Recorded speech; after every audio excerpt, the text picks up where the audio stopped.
Hi, this is Junaid. We're going to continue with our discussion about Big Ideas 2023. We have completed a lot of it, basically the whole portion that is defined all of this. So if you haven't looked at those lectures, please make sure you do so. The next two important things are precision therapies and molecular diagnosis. These are very important topics, specifically for medicine, and you're going to see why I'm such a fall in love in neurology. Let's get started. So, as far as the ARC Invest is concerned, their precision therapy or therapeutics is mainly dependent on the central dogma of biology itself, the idea of DNA, RNA, and protein. So, let's first look at this slide so that we can confirm what they're trying to do. And then we're going to come back to first, what are different other areas of precision therapeutics that they do not discuss at all?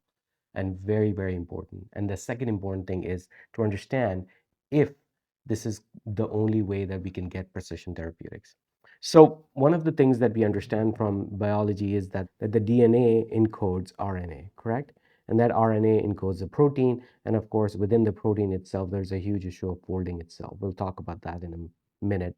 So the transcription of DNA to RNA and then RNA into protein is the key factor of the biology itself. That is the building blocks of our own cells. Everything that is built through our proteins and cellular infrastructure does impact this workflow.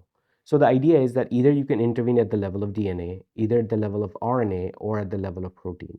So all in all, there are multiple ways where you can hack the biology, and this is a very important area in which we can really change the way we do medicine in the future. Um, so let's get started. So what they're trying to state over here is that precision therapies are going to include patient-centric. That's the key issue that we are always looking at in terms of creating precision therapies and design novel, experimental, and computational methods of precision therapies. Now, computational methods, I'm going to come to that in a minute. Actually, let's just discuss that. Look, one of the key major advantages of artificial intelligence and how it actually became what it is so important in terms of this particular central dogma was AlphaFold. AlphaFold is mainly the part of Google DeepMind, and they were able to really define through artificial intelligence how we can predict the actual protein folding while giving them a lot of examples and instructions. This is truly a game changing, and one of the major things that it is completely open source. So it is just mind boggling that how someone can actually put this open source, but DeepMind and Google did so, and it has really changed the way we're going to do precision therapeutics in terms of DNA and RNA, etc.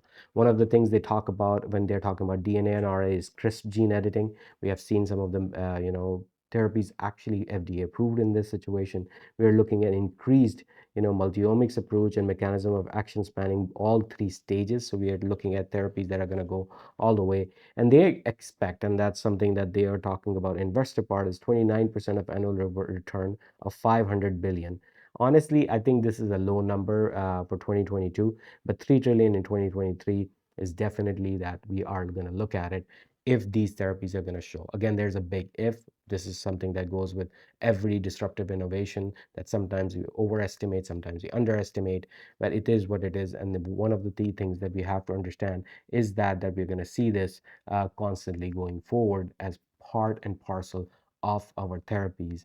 Maybe it's going to take 5 years more, maybe it's going to take even less. It doesn't matter. At the end of the day, this will be part and parcel of it. And this is such an important slide over here. I mean, what they are saying is that it is so important as far as, uh, you know, uh, it is so important that we are seeing that these kind of therapies come in. So they're looking at modalities, correct? So one of the modalities, as I said, is DNA. So DNA is about all about gene and CRISPR editing. Then we are talking about RNA. RNA is ASO, antisense oligonucleotide. So these are things that are, again, extremely important. And as far as a protein is concerned, targeted protein degradation.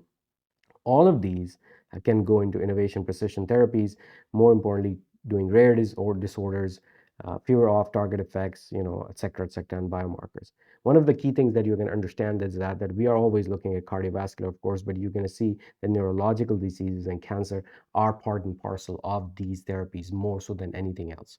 So this is truly one of those ways where we're going to see that pharmaceuticals definitely do need an innovation, and we're going to see if this comes through more and more, we're going to see a huge difference. Here they give an example of how the DNA is going through. So DNA, there is one of these medications that was already under investigation for polyneuropathy, especially for amyloidosis. Same thing, this is they're representing over here as well. So this is the RNA, and then of course you not want to forget one of the key issues with RNA is basically the coronavirus, which was so within the coronavirus itself, we injected RNA that initiated our protein spikes that would detect the virus and then make immunotherapy within our body to fight the virus itself.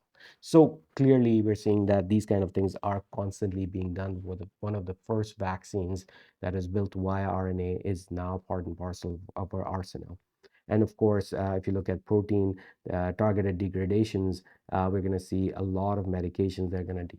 So proteins are bad proteins that are made by DNA or RNA. We already have a mechanism to clean out that proteins. We can target more and more proteins that can do the cleanup effect appropriately. And therefore, if there is something that is causing damage, specifically, let's say nerves, multiple sclerosis, etc., we can increase the cleanup effort. So we're going to see that more and more DNA, RNA, and protein therapies are going to be part and parcel of our precision therapeutics. They think that the gene editing is going to be extremely important faster. According to them, you're going to see therapies in rare disorders, of course. Clearly, neurology is one of the most important, oncology, and then we're going to keep moving forward. Neurology and oncology are, to be honestly, the most important areas where we're going to see these effects going forward. I'm going to if you look at how this is the rare disorders, of course, we're going to come to some examples in the next slide. We're going to see neurology and oncology as the three biggest impacts as we're doing. And if you look at the number of gene editing trials in terms of product approvals, we have a few product approvals, and as you can see, it's already going up. They're suspecting that from 2023 onwards, there's going to be a massive spike in terms of approvals are concerned. So again, this is something, again, as an investor is important, but for us to understand how disruptive innovation is going to come, again, everything is connected to artificial intelligence. If you look through them, they're using a lot of, CRISPR, Cas9 approach was one thing, but when AI was built into it, you can predict a lot more molecules that are going to be available for therapies moving forwards. And again, clearly they're going to command a premium price. I mean, clearly, if you can see that, I mean, if let's say hemophilia, right? Hemophilia is going to cost $28 million per patient's lifetime, right? So if the lifetime cost of hemophilia is this much, as a matter of fact, if a company comes in and asks for freaking $2 million for that medication for treatment, are you going to approve it? Of course you're going to approve it. There's actually a 90% cost of delivery that is getting less in terms of cost savings. So there's a huge margin to be had in these kind of rare disorders itself, and something like, let's say, type 1 diabetes, right? If you have, constant cost, right? First, you're going to have insulin cost over lifetime, then kidney failures, retinal damage, etc., etc. So the cost multiplies on it over a lifetime. So they bring in a significant premium price opportunity that no other therapies, even before that, was able to bring in. They are gaining traction clearly. And then, of course, as I told you, that it's not just about RNA-based therapeutics, it's about RNA-based vaccines as well. So we are officially looking at, more and more areas where vaccination based on RNA and other pipelines are getting on board with these new therapies. One of the key things that they keep talking about is the deflationary aspect of technology. And that is one of the key issues that we're going to see moving forward as well. Because as more and more therapies come in, they're going to decrease the lower the cost and improve time to market.